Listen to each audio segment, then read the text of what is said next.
지난번에 출애굽기 할 때 다 말씀하신 건데요.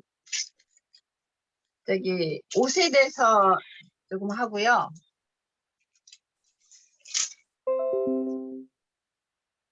마태복음 23장에 보면은 1절부터 몇 절만 볼게요. 이에 예수께서 무리와 제자들에게 말씀하여 이르시되 서기관과 바리새인들이 모세의 자리에 앉았으니 그러므로 무엇인지 그들의 말하는 바는 행하고 지키되 그들의 하는 행위는 본받지 말라. 그들은 말만 하고 행하지 아니하며 또 무거운 짐을 묶어 사람들의 어깨에 지우되 자기는 그것을 한 손가락으로도 움직이려 하지 아니하며 그들의 모든 행위를 사람들에게 보이고자 하나니 곧 그 경문띠를 넓게 하며 옷을 길게 하고 잔치의 윗자리와 회당의 높은 자리와 시장에서 문안받는 것과 사람들에게 납비라 칭함을 받는 것을 좋아하느니라. 그러나 너희는 납비라 칭함을 받지 말라. 너희 선생은 하나요 너희는 다 형제니라. 땅에 있는 자를 아비라 하지 말라. 그들의 아버지는 한 분이시니 곧 하늘에 계신 이시니라. 또 지도자라 칭함을 받지 말라. 너희 지도자는 한 분이니 곧 그리스도라. 여기까지 하고요.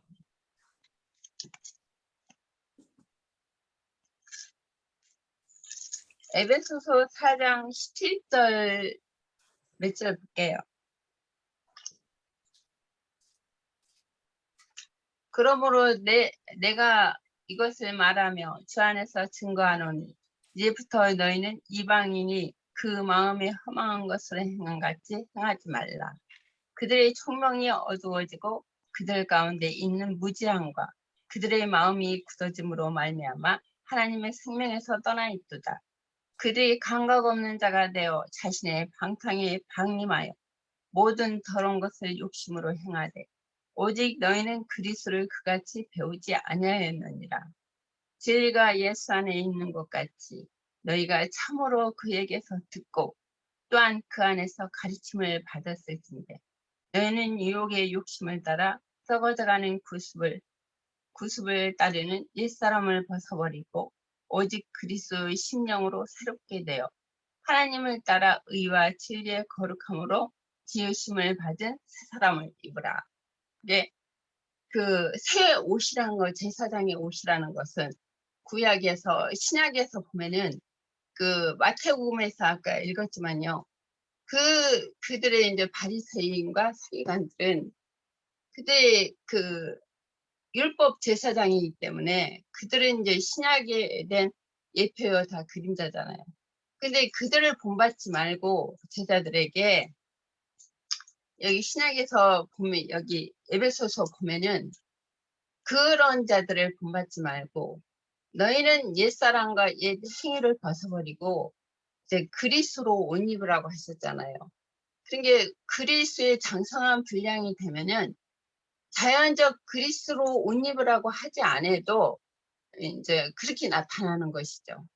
장성한 분량이 되면은 그리스도로 옛사람과 옛사람의 행위를 벗어버리게 되고 그리스도로 거룩한 옷을 입게 되는 것이죠. 이게 여기까지 하고 이제 그 보석에 대해서 좀 홍영재님이 기다리시는가 황인재님이 기다리시는 것 같아요. 보석에 대해서 조금만 더 얘기할게요. 에스겔서 28장 13절에 보면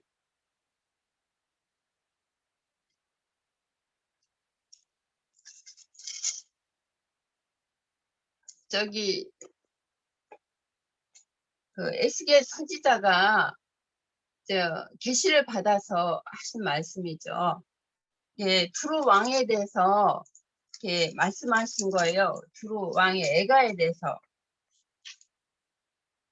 예, 13절 내가 옛적에 하나님의 동산에 있어서 각종 보석, 곧 홍보석과 황보석과 금강석과 황옥과 홍마누와 청옥과 청보석과 청보석과 청보석과 남보석과 홍옥과 황금으로 단장하였으며 내가 짐을 받던 날에 너를 위하여 소구와 비파가 준비되었도다.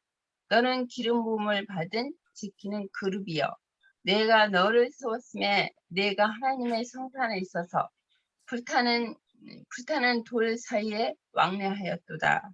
여기까지 보고 이게 이제 반대되는 그 말씀이 또 계시록 21장에 나와요.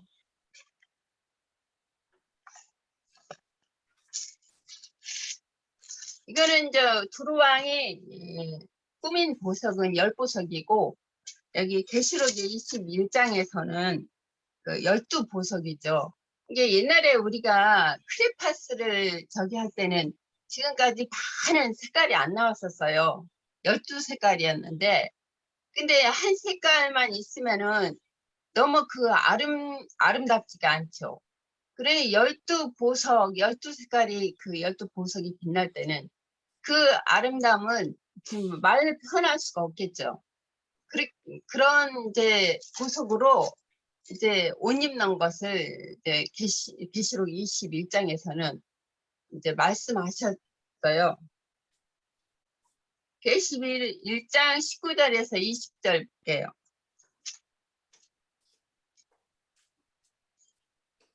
그의 성곽은 기초석이요 각색 보석으로 꾸몄는데 첫째 기초석은 벽옥이요 둘째는 남보석이요 셋째는 옥수요 넷째는 녹보석이요 다섯째는 홍마노요 여섯째는 홍보석이요 일곱째는 황옥이요 여덟째는 녹보석이요 아홉째는 다망옥이요 10번째는 비치옥이요 11번째는 청옥이요 12번째는 자수정이다. 그게 이제 온전케 된 그 하나님의 이게 온전케 된 그 성도들이 이기는 자들이 이런 보석으로 그 하늘에 있는 그 성곽을 이제 이렇게 만든다는 거죠. 그래서 우리가 아까 저기도 말씀을 봤지만 우리가 거짓된 것으로 꾸미지 않고 정말 교회 안에서 그 말씀을 진리의 말씀으로 이기는 자가 돼서 이런 아름다운 보석들이 되길 간절히 원합니다. 여기까지 할게요. 애자 자매님께서 말씀해 주신 거하고 저하고 은혜 받는 게 거의 같아요. 그래서 출애굽기 39장 6절에서 7절 사이에 기념하는 보석을 삼았으리라는 말씀이 좀 와가지고 마음이 좀 깊이 와가지고 일단 6장부터 이렇게 읽으면요 6절 7절 그들은 또 호마노를 깎아 금태에 물려 도장에 새김같이 이스라엘의 아들들이 이름을 그것에 새겨 에봇 어깨바지에 달아 이스라엘의 아들들을 기념하는 보석을 삼았으니 여호와께서 모세에게 명하신 대로 하였더라. 그러니까 이 말씀 6절 7절이 말씀에 제가 요즘에 이렇게 레이기나 그다음에 계시록 또 기타 출애굽기 또 내가 앱에서도 공부하는 가운데 이렇게 항상 이렇게 마음에 오는 그 말씀 안에서 이스라엘 아들들의 이름을 그것에 새겨 에봇 어깨바지에 달아 이스라엘 아들들 기념하는 보석을 삼았으니 했을 적에 제가 아들들의 이름이 에봇 어깨, 그러니까 예수님의 오른편을 좀 이렇게 마음이 왔습니다. 그래서 기념하는 거는 우리가 전제로 이렇게 예수님께 드리는 그것을 기념하는 여러 가지 말씀 나같이는 여러 가지 말씀이 생각이 났었는데 쉬는 시간에 해서 여러 가지를 잊어버렸어요 저는. 근데 중요한 것은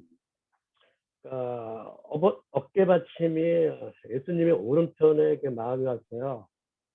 그다음에 이제 아들들은 이제 이기는 자, 앞선 선지자들, 또 기타 또 12제자 많은 생각이 나네요.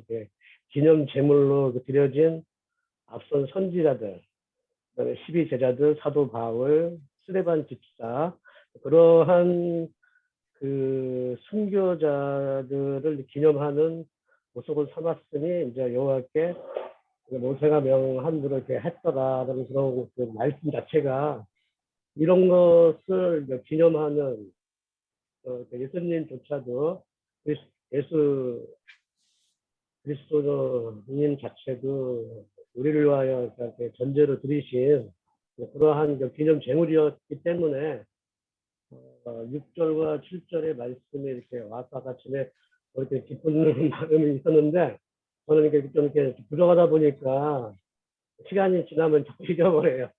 이거를 갑자기 이렇게 마음이 온 거라 그렇습니다. 이 마음을 이렇게 나누고 싶어서 이렇게 말씀하고 싶었습니다. 여기까지입니다.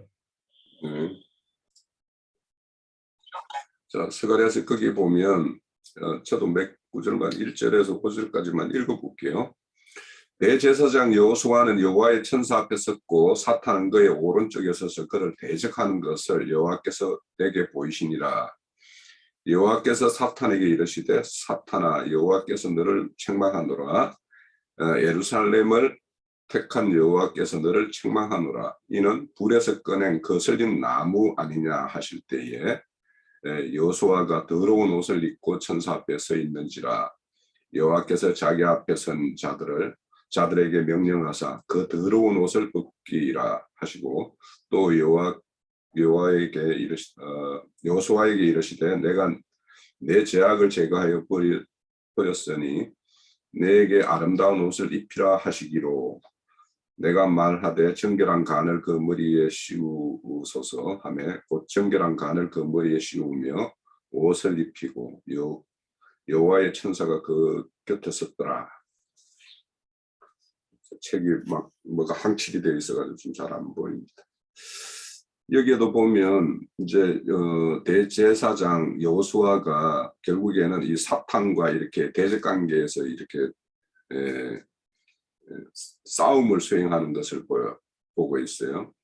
그래서 이걸 우리는 이제 어려운 거룩한 전쟁이라고 이야기를 하는데 그 전쟁을 하다 보면 거슬리게 된다는 거예요. 불에 꺼낸 그 숨과 같이 이렇게 된다는 거예요.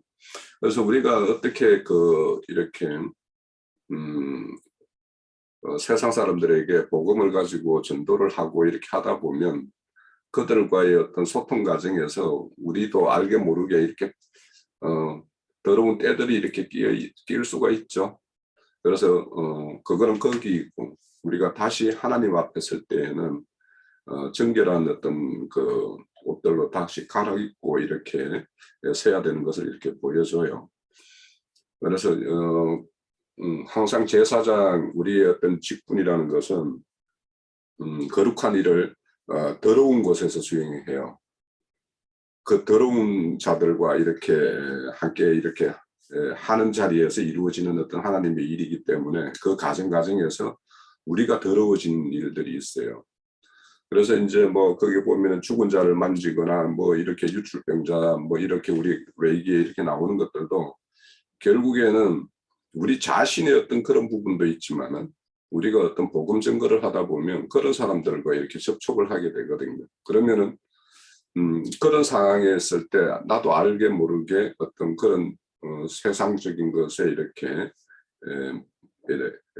흠결이 생기는 어떤 그런 부분에 대해서 우리가 늘 우리 자신을 또 살펴봐야 되고 그래서 정결한 새로운 깨끗한 옷을 이렇게 갈아입고 다시 주님 앞에 서서 새로운 어떤 주님의 어떤 성결을 이루어서 또 그 성결을 가지고 또 나아가서 또 이렇게 대적자들과 이렇게 전쟁을 치러야 된다라고 그렇게 생각이 되어져요.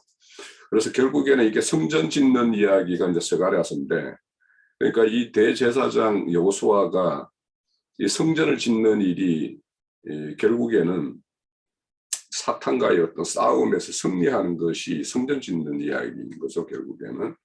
그래서 우리가 그들에게 뭔가 택 잡힐 짓을 안 해야 되죠.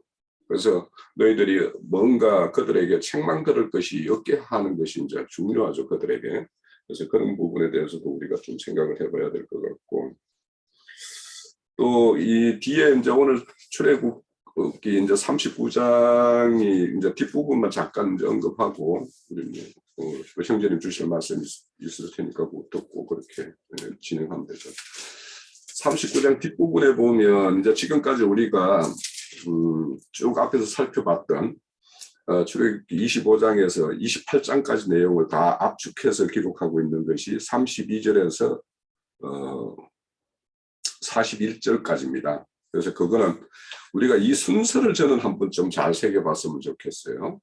그러니까 성막의 모든 일을 마치는데 처음에 짓는 것들이 뭐냐면 성막과 그 모든 기구와 그 갈고리와 그 널판과 이렇게 덮는 어떤 덮개와 이런 것들이에요. 그러니까 외형이에요, 외형. 성소의 외형을 먼저 짓고 그 안에 어떤 기물들을 이렇게 지성소 기물과 성소의 기물을 이렇게 만들죠. 그리고 이제 그것이 다 되어지면 이제 그 성막들의 번제단과 뭐 물두멍과 뭐 이런 것들, 그리고는 뜰의 어떤 그 포장 울타리 이렇게 해가지고 이제 최종적으로 마감이 돼요. 그러면 이런 것들도 짓는 순서도 우리가 좀 생각을 해봐야 되고,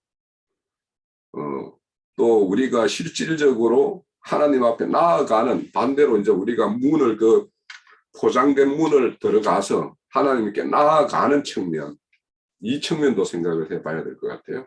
그래서 우리는 처음에는 이제 우리와 관련해서는 이게 이제 성막이라는 것은 그리스도 예수에 대한 어떤 예표라면 우리가 그 그리스도 예수의 세계에 참여하는 어떤 것이기 때문에 우리는 포장문을 통해서 이렇게 들어가는 것이죠. 앞으로 나아가는 것이죠. 그래서 포장을 들어가서 번제단을 거쳐서 물두멍을 거쳐서 성소에 들어가고 지성소까지 나아가는 어떤 이런 나아가는 면이 있어요.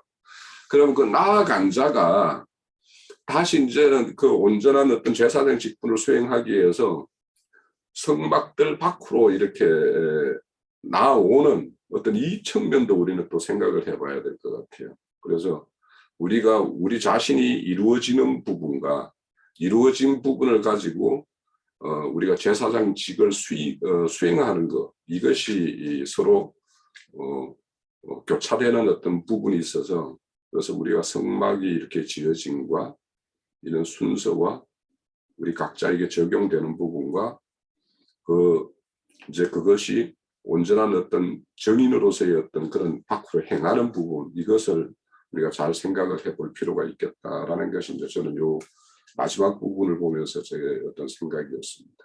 저는 이제 오늘 요걸로서 제 증거를 마치고요. 계시록 16장 15절을 제가 한번 읽어보겠습니다. 보라, 내가 도둑같이 오리니 누구든지 깨어 자기 옷을 지켜 벌거벗고 다니지 아니하며 자기의 부끄러움을 보이지 아니하는 자는 복이 있도다, 이렇게 했거든요.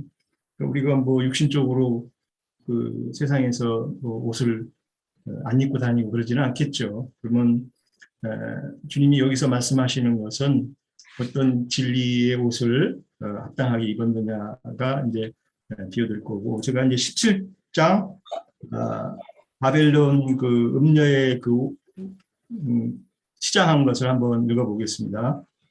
그 여자는 자줏빛과 붉은빛 옷을 입고 금과 보석과 진주로 꾸미고 손에 금잔을 가졌는데 가증한 물건과 그의 음행의 더러운 것들이 가득하더라. 그 이마에 이름이 기록되어 있으니 비밀이라, 큰 바벨론이라, 땅의 음료들과 가증한 것들의 어미라 하였더라. 또 내가 보매 여자의 성도들의 피와 예수의 증인들의 피에 취한지라. 내가 그 여자를 보고 놀랍게 여기고 크게 놀랍게 여겼더라. 요한 형제님이 보여주신 주님에 대한 계시들이 이렇게 우리가 이걸 비유로 이해할 때, 오늘날 큰 바벨론 교회를 형성하고 있는 이 기독교는 그들이 정말 이렇게 화려한 가식적인 옷들이 있다는 거죠. 그러니까 우리가 이런 말씀들을 통해서 기독교가 취하고 있는 그 형태가 우리가 어떤 옷을 입고 어떻게 이렇게 하고 있는가를 판별해 볼 수 있고, 그렇게 그 잘못된 그 사고로 무장되어 있는 이 바벨론 교회의 체계가 생각보다는 참 그분들을 이해시키기도 어렵고, 같이 이렇게 교통해 보면 그들이 갖고 있는 그 화려한 옷들이 참 어떤 틀이 돼 가지고 참 자기들 그 만족에 이렇게 취해 있는 것들을 많이 봅니다. 그래서 우리가 어떻게 이분들을 바른 길로 또 진리 안으로 돌아오게 할 수 있을지를 이런 말씀들을 통해서 우리가 잘 이해하고 전도의 그 의미를 잘 이해해야 될 것 같습니다. 네, 이상입니다. 네. 자, 우리 마지막으로 형제님 말씀 듣고 오늘 39장을 마치도록 하죠.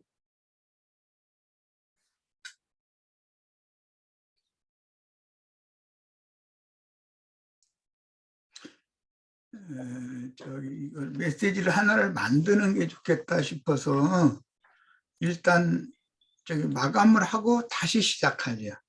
네, 알겠습니다.